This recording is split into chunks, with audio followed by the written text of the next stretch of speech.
It's a continuous process. Even now also we are doing this, we call it the community interaction program. We conduct this with the Association of Fisheries Department. Police is also involved, naval personnel are also involved. And we keep them educated because it's a education and training is a continuous process. And this is a regular feature. On average, we're doing one community interaction program per week.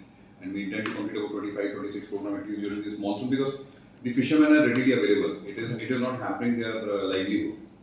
So they are available. That is on, and it has made a lot of impact because they report us whenever they see anything bad at sea or something abnormal. They report us.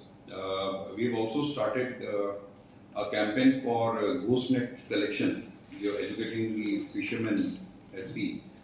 Ghost net, any floating net. Because we have to keep our oceans also clean. So they can collect, it is in association with Tree Foundation of India.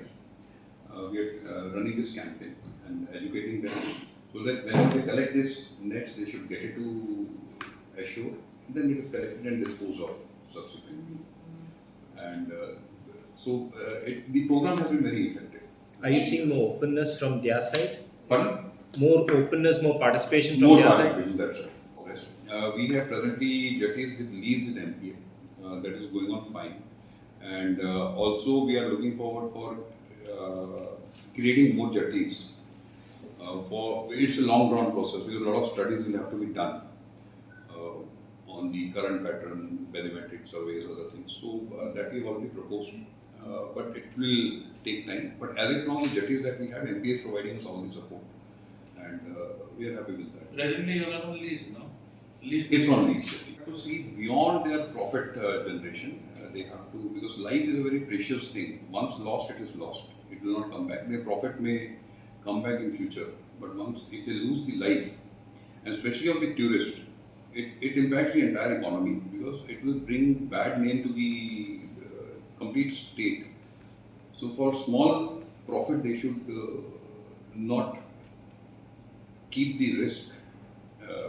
Tourists at risk, and must ensure that they are safely taken to sea and safely get them back.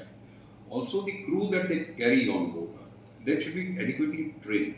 If you can imagine that in last few years, there have been no loss of life during monsoon, including the any cyclone that has hit the coast, be it the west coast or east coast. What Coast Guard does that when there is such kind of warning, we start publicizing this warning at sea. We start telling fishermen to go back. Our units keep informing them at sea. From here also we transmit the messages. So it has been this has become very effective, and we have not reported any loss of life because of this. And we'll continue in these efforts. Monsoon, yes, of course, poses a big challenge. Our ships still sail at sea in case any requirement for marine. They respond. So our efforts are absolutely intact, and we have not seen any loss because of these factors.